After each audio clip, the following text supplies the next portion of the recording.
Eastern magic അവനിലേക്ക് സ്വാഗതം. Magic അവനിൽ നമ്മൾ വ്യത്യസ്തമായ വിഭവങ്ങളെല്ലാം പരീക്ഷിക്കാറുണ്ട്. അപ്പോൾ ധാരാളം വിഭവങ്ങൾ നിങ്ങൾ കണ്ടു കഴിഞ്ഞു. അപ്പോൾ ഇതിൽ തന്നെ വെജിറ്റേറിയൻ ഉണ്ടാകും, നോൺ വെജ് ഉണ്ടാകും, സ്വീറ്റ് ഐറ്റംസ്, ഡിസേർട്ട്സ്, കേക്ക്സ്, ഇങ്ങനെ വ്യത്യസ്തമായ കാര്യങ്ങൾ. പക്ഷേ എങ്ങനെയൊക്കെ കറങ്ങി തിരിഞ്ഞ് വന്നാലും ഇടയ്ക്കിടയ്ക്ക് നമ്മളൊരു നോൺ വെജ് തയ്യാറാക്കും. കാര്യം നോൺ വെജ് എന്ന് പറഞ്ഞാൽ മലയാളിക്ക് ഒഴിച്ചുകൂടാൻ വയ്യാത്ത കാര്യമാണ്. എല്ലാവർക്കും അല്ല, കുറേ പേർക്കെങ്കിലും. കാര്യം പിന്നെ എന്താ പറയുക, മീനാണെങ്കിലും അല്ലെങ്കിൽ ചിക്കൻ, മട്ടൺ, ബീഫ് ഇങ്ങനെയുള്ള വ്യത്യസ്തമായ കാര്യങ്ങൾ. പക്ഷേ ഇപ്പോൾ കുറച്ച് കാലങ്ങളായിട്ട് റെഡ് മീറ്റ് ആൾക്കാർ വളരെയധികം കുറച്ചാണ് ഉപയോഗിച്ചുകൊണ്ടിരിക്കുന്നത്. കാര്യം ഹെൽത്ത് കോൺഷ്യസ് ആയിക്കൊണ്ടിരിക്കുകയാണ്, ആരോഗ്യം നോക്കുകയാണ് ആൾക്കാരിപ്പോൾ. അതുകൊണ്ട് തന്നെ പക്ഷേ അതേസമയം ചിക്കൻ കഴിക്കുന്നത് വലിയ കുഴപ്പമില്ല എന്നുള്ളൊരു അഭിപ്രായമുണ്ട്. അതുകൊണ്ട് ചിക്കന് കൂടുതൽ പ്രാധാന്യം കിട്ടുന്നുണ്ട്. അപ്പോൾ നമ്മൾ തന്നെ വ്യത്യസ്തമായ ചിക്കൻ വിഭവങ്ങളെല്ലാം തയ്യാറാക്കി നോക്കിയിട്ടുണ്ട്. അപ്പോൾ ഇന്നും ഞാൻ ഇത്രയും പറഞ്ഞപ്പോൾ എന്ത് മനസ്സിലായി? ഒരു ചിക്കൻ്റെ വിഭവം തന്നെയാണ് നമ്മൾ ആദ്യം തയ്യാറാക്കാൻ പോകുന്നത്. അപ്പോൾ ചിക്കൻ്റെ വിഭവം എന്ന് പറയുമ്പോൾ ചിക്കൻ്റെ വളരെ ഡിഫറെൻറ്റ്, വളരെ വ്യത്യസ്തമായ, ഉണ്ടാക്കാൻ വളരെ എളുപ്പം, അതേസമയം നല്ല രുചിയുള്ളൊരു ചിക്കൻ. നല്ല കളർഫുള്ളാണ് ഈ ചിക്കൻ, നല്ല നിറമാണ് ഈ ചിക്കൻ. കാര്യം റെഡ് ചിക്കനാണ്. അപ്പോൾ ഒരു റെഡ് ചിക്കൻ കറി, നല്ല ചുവന്ന കോഴിക്കറി. ഇത് വളരെ കുറച്ച് ചേരുവകൾ വെച്ചിട്ട് എങ്ങനെ തയ്യാറാക്കാം, അതിനുവേണ്ട ചേരുവകൾ എന്തൊക്കെയാണെന്ന് നോക്കാം. ചിക്കൻ ഒരു ഇടത്തരം 25 കഷ്ണങ്ങളായിട്ട് മുറിച്ചത്. മസാലയ്ക്ക് വേണ്ട ചേരുവകൾ: പിരിയൻ മുളക് 40 എണ്ണം, വിനാഗിരി 3 ടേബിൾ സ്പൂൺ, വെളുത്തുള്ളി 16 വലിയ അല്ലി, ഇഞ്ചി 2 വലിയ ചതുര കഷ്ണം, സവാള 6 ഇടത്തരം ചെറുതായി അരിഞ്ഞത്, എണ്ണ 2 ടേബിൾ സ്പൂൺ, തേങ്ങ ചിരകിയത് 1.5 കപ്പ്, വെള്ളം ഏകദേശം 1 കപ്പ്, ഉപ്പ് ആവശ്യത്തിന്. അപ്പോൾ നമുക്ക് നല്ല ചുവന്ന കോഴിക്കറി തയ്യാറാക്കാം. അപ്പോൾ ഈ ഒരു കോഴിക്കറിയുടെ ഒരു പ്രത്യേകത എന്ന് വെച്ചാൽ ഇതിനകത്ത് നമ്മൾ ഗരം മസാലയൊന്നും ഉപയോഗിക്കുന്നേ ഇല്ല. അപ്പോൾ വളരെ കുറച്ച് ചേരുവകളെന്ന് ഞാൻ ആദ്യമേ പറഞ്ഞു. അപ്പോൾ അത് അതുപോലെ പാലിച്ചിരിക്കും. എത്ര ചേരുവകളുണ്ടെന്ന് നമുക്ക് നോക്കാം. അതായത് വളരെ കുറച്ചെന്ന് പറയുമ്പോൾ പ്രധാനമായിട്ട് മസാലയ്ക്ക് വേണ്ടത് മുളക്, ഇഞ്ചി, വെളുത്തുള്ളി, പിന്നെ അതാണ് അരയ്ക്കാനുള്ള പ്രധാന ചേരുവകൾ. മുളകെന്ന് പറയുമ്പോൾ സാധാരണ നമ്മളെപ്പോഴും മുളക് പൊടിയിൽ ഉപയോഗിക്കുന്നത്. അപ്പോൾ ഒരു ചേഞ്ച് ആയിക്കോട്ടെ, ഒരു വ്യത്യാസം. അപ്പോൾ നമുക്ക് മുളക്, വറ്റൽ മുളക് തന്നെ ഉപയോഗിക്കാം. അതും പിരിയൻ മുളക്. പിരിയൻ മുളക് എന്ന് പറയുമ്പോൾ കാശ്മീരി റെഡ് ചില്ലീസ്. അതിനാവുമ്പോൾ നല്ല നിറമുണ്ടാകും. അപ്പോൾ അത് കുറച്ച് നേരം വെള്ളത്തിലിടണം. ഏകദേശം ഒരു 1-2 മണിക്കൂർ വെള്ളത്തിലിട്ടാൽ നല്ല കുതിർന്ന് കിട്ടും. അപ്പോൾ ഞാൻ കുറച്ച് നേരമായി ഇത് വെള്ളത്തിലിട്ടിട്ട് നമ്മുടെ പിരിയൻ മുളകിനെ ഒരു എണ്ണം പറയുകയാണെങ്കിൽ 40 പിരിയൻ മുളക് ഇങ്ങനെ വെള്ളത്തിലിടുക. അപ്പോൾ പെട്ടെന്ന് കുതിർന്ന് കിട്ടണമെന്നുണ്ടെങ്കിൽ ചൂട് വെള്ളത്തിലിട്ട് വെച്ചാൽ 1 മണിക്കൂർ കൊണ്ട് കുതിർന്ന്. അതല്ലെങ്കിൽ വെള്ളം ഒഴിച്ച് ഒന്ന് തിളപ്പിക്കുക ഒരു 10-15 മിനിറ്റ്. അപ്പോൾ പെട്ടെന്ന് തന്നെ കുതിർന്ന് വരും. അത് കഴിഞ്ഞ് അരയ്ക്കാൻ എളുപ്പമായിരിക്കും. എന്തായാലും കുതിർത്ത് എടുത്ത പിരിയൻ മുളക് ഒരു 40 എണ്ണം. എണ്ണം ഞാൻ കറക്റ്റ് പറയാം, 40. 40 എന്ന് പറയുമ്പോൾ ഒരുവിധം നല്ല എരിവുള്ള കറിയായിരിക്കും. പിന്നെ എരിവ് കുറച്ച് കുറയ്ക്കണം എന്നുണ്ടെങ്കിൽ 40 എന്നുള്ള 35 ആകാം, 30 ആകാം, നിങ്ങളുടെ ഇഷ്ടത്തിനനുസരിച്ച് ചെയ്യാം. പിന്നെ അതിൻ്റെ കൂടെ വെളുത്തുള്ളി എന്ന് പറയുമ്പോൾ ഇപ്പോൾ നല്ല ചൈന വെളുത്തുള്ളിയാണ്. ഒരു പക്ഷേ ഫ്ലേവറിൻ്റെ കാര്യത്തിൽ നമ്മുടെ നാടൻ വെളുത്തുള്ളി ഒന്നും വെല്ലാൻ പറ്റില്ല. അത് തന്നെയാണ് ഏറ്റവും നല്ലത്. പക്ഷേ എളുപ്പത്തിൽ വീട്ടമ്മമാർക്ക് കാര്യം നടക്കണമെന്നുണ്ടെങ്കിൽ അരിയാനാണെങ്കിലും അല്ലെങ്കിൽ പൊരിക്കാനാണെങ്കിലും ഒക്കെ എളുപ്പം ഈ വലിയ വെളുത്തുള്ളിയാണ്. എന്തായാലും വലിയ വെളുത്തുള്ളി ആണെങ്കിൽ ഒരു 15-16 അല്ലി വലുത്. പിന്നെ ചെറുതാണെങ്കിലും കുറച്ച് കൂടുതൽ വേണം. 2 ഉണ്ടാന്ന് പറയും. 2 ഉണ്ട വെളുത്തുള്ളി ചെറുതാണെങ്കിലും. നാടൻ വെളുത്തുള്ളിയാണെങ്കിൽ എന്തായാലും വലുതാണെങ്കിലും എനിക്ക് തോന്നുന്നു 1.5 വലിയ ഉണ്ട വെളുത്തുള്ളി വേണ്ടി വരും. അതും അതിൻ്റെ കൂടെ 2 വലിയ കഷ്ണം ഇഞ്ചി, 2 സ്ക്വയർ പീസ്, 2 ചതുര കഷ്ണം. ഈ 3 കാര്യങ്ങളും കൂടി ചേർത്തിട്ട് നന്നായിട്ട് പേസ്റ്റ് രൂപത്തിലൊന്ന് അരച്ചെടുക്കണം. മഷിപ്പൊടി, അതായത് വറ്റൽമുളക് പിരിയൻ മുളക് വെള്ളത്തിൽ കുതിർത്തതും, ഇഞ്ചി 2 വലിയ കഷ്ണം, വെളുത്തുള്ളി ഒരു 15-16 വലിയ അല്ലി, ഇതെല്ലാം കൂടെ ഒന്ന് അരച്ച് പേസ്റ്റാക്കി എടുക്കാം. അത് കഴിഞ്ഞിട്ട് നമുക്ക് ബാക്കി കാര്യങ്ങൾ. എന്നാലും ചിക്കൻ ഇവിടെ ഒരു 25 പീസായിട്ട് ഞാൻ മുറിച്ച് വെച്ചിട്ടുണ്ട്. ഒരു 1.5 കിലോ ഉള്ള കോഴിയാണ്. അപ്പോൾ അത് നല്ല കഴുകി വൃത്തിയാക്കി വെച്ചിരിക്കുകയാണ്. അപ്പോൾ ഇതൊന്ന് അരച്ചെടുക്കട്ടെ, അതുവരെ വെയിറ്റ് ചെയ്യുക. അത് കഴിഞ്ഞിട്ട് ബാക്കി കാര്യം. അപ്പോൾ നമ്മുടെ മുളക് പേസ്റ്റ് ഇവിടെ അരച്ച് റെഡിയാക്കി കഴിഞ്ഞു. ഇതാണ് നമ്മുടെ പ്രധാനമായിട്ടുള്ള ചിക്കൻ്റെ ഗ്രേവിക്ക് വേണ്ട കാര്യം. അപ്പോൾ മസാല പേസ്റ്റ്, വറ്റൽമുളക്, വേറെ ഒന്നുമില്ല. ഇത് പിരിയൻ മുളക് 40 എണ്ണം വെള്ളത്തിൽ കുതിർത്തതും, 2 വലിയ കഷ്ണം ഇഞ്ചി, ഒരു 15-16 വലിയ അരി വെളുത്തുള്ളി നന്നായിട്ട് അരച്ചു. ആവശ്യത്തിന് വെള്ളം ഒഴിച്ചിട്ട് അരച്ചെടുക്കുക. അപ്പോൾ എന്നിട്ട് നമ്മൾ ഈ പണ്ടൊക്കെ നമ്മൾ കല്ല് കഴുകി എടുക്കുന്നതാണ്. ഇപ്പോൾ നമ്മൾ മിക്സിയിലാണ് അരയ്ക്കുന്നത്. അപ്പോൾ മിക്സി കഴുകിയ വെള്ളം അതുകൂടി ചേർത്ത്, അത് ഒട്ടും തന്നെ നമ്മൾ മുളക് കളയണ്ട എന്നുള്ളത് കൊണ്ട് അതും കൂടി ചേർത്തങ്ങ് എടുക്കുക. അതാണ് കറക്റ്റായിട്ടുള്ള മസാല. ഇനി ഒരു കാര്യം കൂടി വേണം. ചിക്കൻ ഉണ്ടാക്കാൻ തുടങ്ങുന്നതിന് മുമ്പ് കുറച്ച് വറുത്ത തേങ്ങ ഒരു 1.5 കപ്പ് ചിരകിയത് റെഡിയാക്കി വെച്ചിട്ടുണ്ട്. അതൊന്ന് നന്നായിട്ടൊന്ന് വറുക്കണം. നമ്മൾ തീയലിനൊക്കെ വറുക്കുന്നുണ്ട്, പക്ഷേ അത്രയും മൂക്കേണ്ട ആവശ്യമില്ല. എന്നാലും ഒന്ന് മൂപ്പിക്കണം. അപ്പോൾ അടുപ്പ് കത്തിക്കാം. അതിലേക്ക് ചൂട് കത്തിയൊരു പാത്രം. തേങ്ങ നമ്മൾ 1.5 കപ്പാണ്. ഇത് കറക്റ്റ് അളവ് ഞാൻ എടുത്ത് വെച്ചിരിക്കുകയാണ്. നല്ല ഉണക്കത്തേങ്ങയാണെങ്കിൽ കൂടുതൽ എളുപ്പമായിരിക്കും കാര്യം. പെട്ടെന്ന് തന്നെ മൂത്ത് കിട്ടും. ഇതൊന്ന് ഇത് വറുക്കുന്നതിന് ഒരു പ്രത്യേകതയുണ്ട്. സാധാരണ ഇതിന് മാത്രമല്ല, ഏത് കാര്യത്തിനാണെങ്കിലും നിങ്ങൾ തേങ്ങ വറുക്കുമ്പോൾ, ഇപ്പോൾ തീയലിന് വേണ്ടിയിട്ടാണെങ്കിലും തേങ്ങ വറുക്കുമ്പോൾ ആദ്യം ഒന്ന് വെറുതെ ഒന്ന് ഡ്രൈ ഫ്രൈ ചെയ്യുക. അതായത് എണ്ണയൊന്നും ഒഴിക്കേണ്ട, വെറുതെ ഒന്ന് വറുത്ത് ഇതിലെ ജലാംശമെല്ലാം വറ്റി ഒന്ന് ഉണങ്ങി കഴിയുമ്പോൾ ആ ഒരു സ്റ്റേജിൽ ഒരു അല്പം എണ്ണ ഒഴിച്ചു കൊടുക്കുക. അപ്പോൾ പെട്ടെന്ന് തന്നെ മൂത്ത് കിട്ടും. അപ്പോൾ അതൊരു ചെറിയ പൊടിക്കൈയാണ്. അപ്പോൾ എന്തായാലും നമുക്ക് തേങ്ങ ഒന്ന് വറുത്തെടുക്കാം.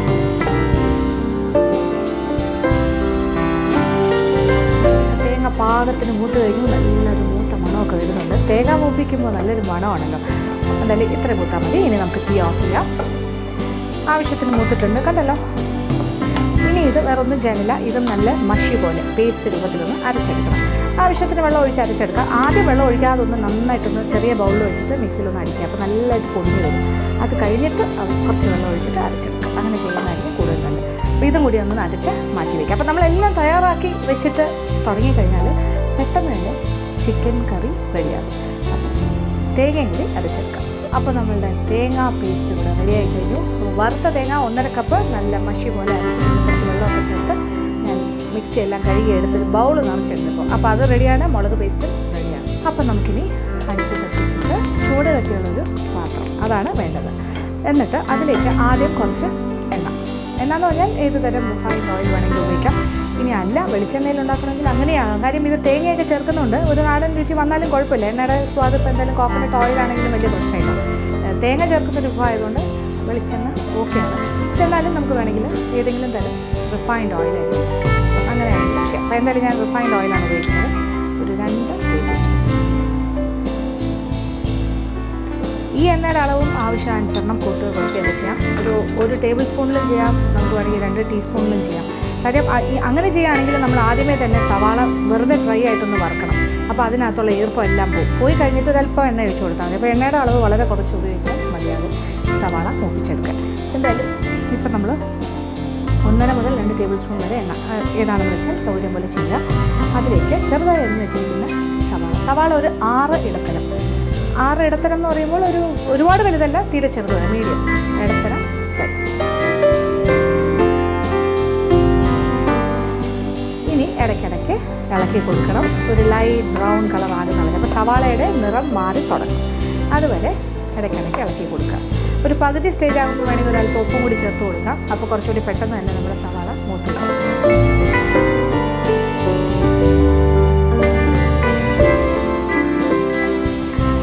ഇപ്പോൾ സവാളയുടെ നിറമൊക്കെ നല്ല ബ്രൗൺ കളറായി കഴിഞ്ഞു. അപ്പോൾ ഇതാണ് നമുക്ക് ആവശ്യമുള്ള നിറം. ഇനി നമ്മൾ എന്താ ചെയ്യാൻ പോകുന്നത്? ഇത് നമ്മൾ അരച്ച് വെച്ചിരിക്കുന്ന മസാല പേസ്റ്റ്, അതായത് മുളക് പേസ്റ്റ് എന്ന് തന്നെ പറയാം. ഇതിൽ മുളകും ഇഞ്ചിയും വെളുത്തുള്ളിയും മാത്രമേ ഉള്ളൂ. ഇതിപ്പോൾ 40 മുളകാണ്. പിന്നെ മുളക് വെള്ളത്തിൽ കുതിർത്ത് 2 വലിയ കഷ്ണം ഇഞ്ചിയും ഒരു 15 വലിയ അരി വെളുത്തുള്ളി ചേർത്തരച്ചതാണ്. ഇതിൽ മഞ്ഞൾപ്പൊടി ചേർത്തിട്ടില്ല എന്നുള്ളത് നിങ്ങൾ ശ്രദ്ധിച്ചു കാണുമെന്ന് എനിക്കറിയില്ല. പക്ഷേ ശ്രദ്ധിക്കുക, മഞ്ഞൾപ്പൊടി ഇല്ലാത്തൊരു ഐറ്റമാണ്. കാര്യം മഞ്ഞൾപ്പൊടി ചേർത്താൽ ഈ ഒരു റെഡ് കളറല്ല, കുറച്ചൊരു കളർ ഡിഫറൻസ് വരും. ഇത് കറക്റ്റ് റെഡായിട്ട് തന്നെ കിട്ടും. നല്ല ചുമന്ന നിറമായിരിക്കും. മഞ്ഞൾപ്പൊടിയുടെ ആവശ്യമില്ല. മുളക് പേസ്റ്റ് ചേർത്തു. ഇനി ഇതിൻ്റെ കൂടെ കുറച്ച് വിനാഗിരി കൂടി ഒഴിക്കണം. ഒരു 3 ടേബിൾ സ്പൂൺ, വലിയ സ്പൂണിന് 3 ടേബിൾ സ്പൂൺ, 3 വലിയ സ്പൂൺ വിനീഗർ. അരയ്ക്കുന്ന സമയത്ത് വെള്ളത്തിന് പകരം വിനീഗർ ചേർത്ത് വേണമെങ്കിലും അരയ്ക്കാം. പക്ഷേ അത്രയും കൊണ്ട് തീരില്ല. കുറച്ച് വെള്ളം എന്തായാലും വേണ്ടി വരും. അല്ലാന്നുണ്ടെങ്കിൽ കുറച്ച് ഈ വിനീഗറും കുറച്ച് വെള്ളവും കൂടി ചേർത്ത് അരച്ചാലും മതിയാവും. ഇനി കടുക്. പിന്നെ ഈ മസാല പേസ്റ്റ് ഇങ്ങനെ വഴറ്റിക്കൊണ്ടേയിരിക്കാം. എന്നിട്ട് അതിൻ്റെ പച്ചച്ചുവന്ന് മാറണം. പച്ചച്ചുവ മാറുന്നവരെ ഒന്ന് വഴറ്റണം. ഇപ്പോൾ വിനീഗറും കൂടി ഒഴിച്ചപ്പോൾ ആ വിനീഗറും കൂടി ചേർന്ന് വരുമ്പോൾ ആ എരിവ് കുറച്ചുകൂടി ഒന്ന് എന്താ പറയുക, ഒന്ന് കുറയും. ഭയങ്കര കുത്തുന്ന ഒരു മണവും, കുത്തുന്ന മുളകിൻ്റെ ഒരു കുത്തലുണ്ട്, ആ മണവും ആ ഒരു രുചിയും ഒന്ന് മാറിക്കിട്ടും. വിനീഗർ ചേർക്കണം, വിനാഗിരി ചേർക്കണം. 3 ടേബിൾ സ്പൂൺ വിനാഗിരി. ഇത് നന്നായിട്ടൊന്ന് ഇളക്കി ആ പച്ചച്ചുവ മാറി നല്ലൊരു മണം. ഇതിൽ പച്ചച്ചുവ എന്ന് പറയുമ്പോൾ മുളകിൻ്റെ മാത്രമല്ല, ഇഞ്ചി വെളുത്തുള്ളി ഇത് രണ്ടും നമ്മൾ വെറുതെ അരച്ചെടുത്താണ്. അപ്പോൾ അതൊക്കെ ഒന്ന് ആ ഒരു പച്ച മാറി.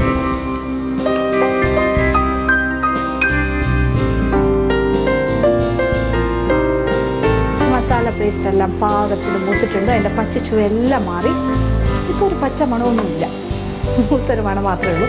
ഇനി ഇതിലേക്ക് നമ്മൾ കഴുകി വൃത്തിയാക്കി വെച്ചിരിക്കുന്ന ചിക്കൻ്റെ കഷ്ണങ്ങൾ, കോഴിയുടെ പീസസ്, കോഴി കഷ്ണങ്ങളും ചേർക്കുക. ഇതിപ്പോൾ ഒരു കോഴി 1.5 കിലോയുടെ കോഴി തൊലിയെല്ലാം കളഞ്ഞിട്ട് ഒരു 25 പീസായിട്ട് മുറിച്ചതാണ്. നന്നായിട്ടൊന്ന് ഇളക്കി കൊടുക്കാം. അപ്പോൾ ഈ മുളകിൻ്റെ പേസ്റ്റൊക്കെ കോഴിയിലൊക്കെ ഒന്ന് നന്നായിട്ട് കോട്ട് ചെയ്ത് കിട്ടട്ടെ, നല്ല പൊതിഞ്ഞ് വരട്ടെ.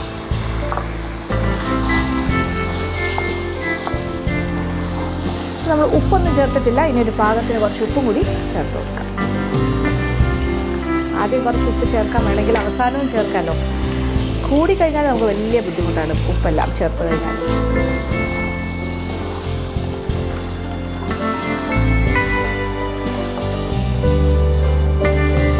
ഒരുപാടെന്ന് നിങ്ങൾക്ക് തോന്നുന്നുണ്ടോ? ആദ്യം കണ്ടപ്പോൾ ഇങ്ങനെ നല്ല ഇല്ല എത്ര മുളക് ചേർത്തു. പക്ഷേ ഇത്രയും കോഴിയുടെ പീസസ് അതിൽ കോട്ട് ചെയ്ത് വന്നപ്പോൾ എത്ര മുളകുണ്ട്? ഇതെല്ലാം അതിൽ പിടിക്കാനുള്ളതല്ലേ. അപ്പോൾ ഇതെല്ലാം പിടിച്ച് വരുമ്പോൾ പാകത്തിനുള്ള എരിവ് മാത്രമേ ഉണ്ടാകൂ.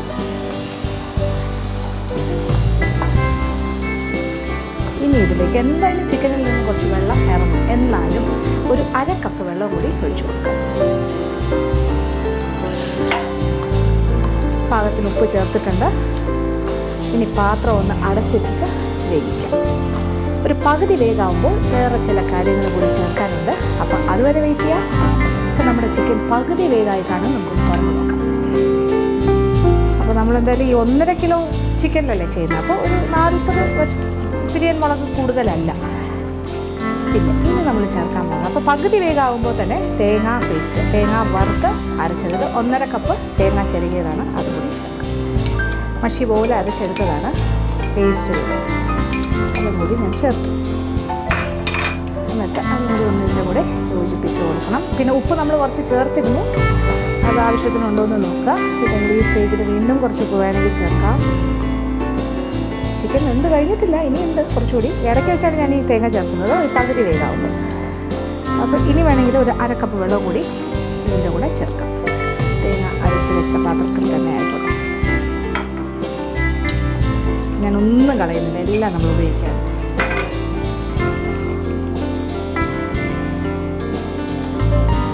ഇനി എല്ലാം കൂടി കിടന്ന് വേകട്ടെ. പാത്രം വീണ്ടും ഒന്ന് അടച്ചിടും. അപ്പോൾ ഇതെല്ലാം നന്നായിട്ട് കഷ്ണങ്ങൾ വെന്ത് ചാറൊക്കെ പാകത്തിന് കുറുകി കഴിയുമ്പോൾ നമുക്ക് എത്ര ചാറ് വേണം അതനുസരിച്ചിട്ടാണ് വെള്ളം ഒഴിച്ചു കൊടുക്കേണ്ടത്.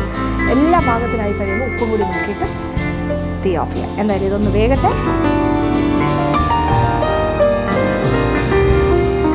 നമ്മുടെ ചിക്കൻ കറി ഇവിടെ റെഡിയാണ്. റെഡ് ചിക്കൻ കറി നോക്കൂ, റെഡല്ലേ ഇത്? നല്ല ഇതിനെക്കാട്ടിൽ എങ്ങനെ റെഡാക്കാൻ സാധിക്കും നമുക്കൊരു ചിക്കൻ കറി? നല്ല ചുവന്ന ഒരു കോഴിക്കറി. അപ്പോൾ ഞാൻ ഇപ്പോൾ തീ ഒന്ന് കുറച്ചിട്ടിരിക്കുകയാണ്. പാകത്തിന് വെന്തിട്ടുണ്ട്. അപ്പോൾ ഇങ്ങനെ തീ കുറച്ചിട്ടിട്ട് ഒരു 5 മിനിറ്റ് ഇട്ട് കഴിഞ്ഞാൽ, സിമ്മിലിട്ട് കഴിഞ്ഞാൽ ഇങ്ങനെ എണ്ണയൊക്കെ വെള്ളിങ്ങനെ തെളിഞ്ഞ് വരും. നല്ല പാകത്തിന് വെന്തിട്ടുണ്ട്. നല്ല കുറുകിയ ചാറാണ്, ആവശ്യത്തിന് ചാറുണ്ട്. ഇനി ഇത് വിളമ്പുന്ന പാത്രത്തിലേക്ക് മാറ്റാം.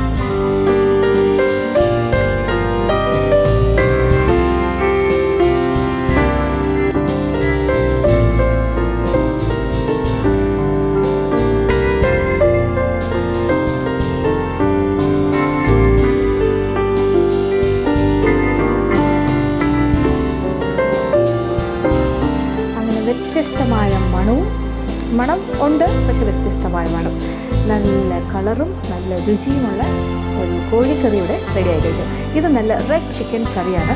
ഇത് നല്ല കപ്പയുടെ കൂടെ വേണമെങ്കിലും കഴിക്കാം, നല്ല വെള്ളച്ചോറിൻ്റെ കൂടെ കഴിക്കാം, പിന്നെ ചപ്പാത്തിക്ക് പറ്റിയൊരു കറിയാണ്. എന്തായാലും വളരെ എളുപ്പത്തിൽ വളരെ കുറച്ച് ചേരുവകൾ കൊണ്ട് ഇങ്ങനെയൊരു ചിക്കൻ കറി ഉണ്ടാക്കാമെന്ന് മനസ്സിലായല്ലോ. അപ്പോൾ മസാലയും വേണ്ട, മഞ്ഞൾപ്പൊടിയും വേണ്ട, ഒന്നും വേണ്ട. ഇഞ്ചിയും വെളുത്തുള്ളിയും മുളക്, പിന്നെന്താ കുറച്ച് തേങ്ങ, ഉപ്പ്, ഇത്രയും കാര്യങ്ങളുണ്ടെങ്കിൽ ചിക്കൻ കറി നമുക്ക് തയ്യാറാക്കാം. പിന്നെ സവാള വിട്ടുപോയി, സവാളയും കൂടി ചേർത്ത് കഴിഞ്ഞാൽ ചിക്കൻ കറി റെഡി. പിന്നെ ഇതിനെങ്ങനെ വേണമെങ്കിലും അലങ്കരിക്കാം. ഒരു കോൺട്രാസ്റ്റ് ആയിട്ട് വേണമെങ്കിൽ കറിവേപ്പില വയ്ക്കാം, മല്ലിയില ഇടാം, എന്ന് വേണമെങ്കിൽ ചെയ്യാം. പക്ഷേ ഒരു അലങ്കാരവും വേണ്ടാന്നാണ് എനിക്ക് തോന്നുന്നത്. കാര്യം ആ ചുമന്ന കളറിനെ ഒട്ടും തന്നെ നഷ്ടപ്പെടുത്താൻ തോന്നിയില്ല. ഞാൻ അതുകൊണ്ടൊരു വെള്ള പാത്രത്തിൽ വിളമ്പി എന്ന് മാത്രം. എന്തായാലും തീർച്ചയായിട്ടും പരീക്ഷിക്കുക. എല്ലാവർക്കും ഇഷ്ടം.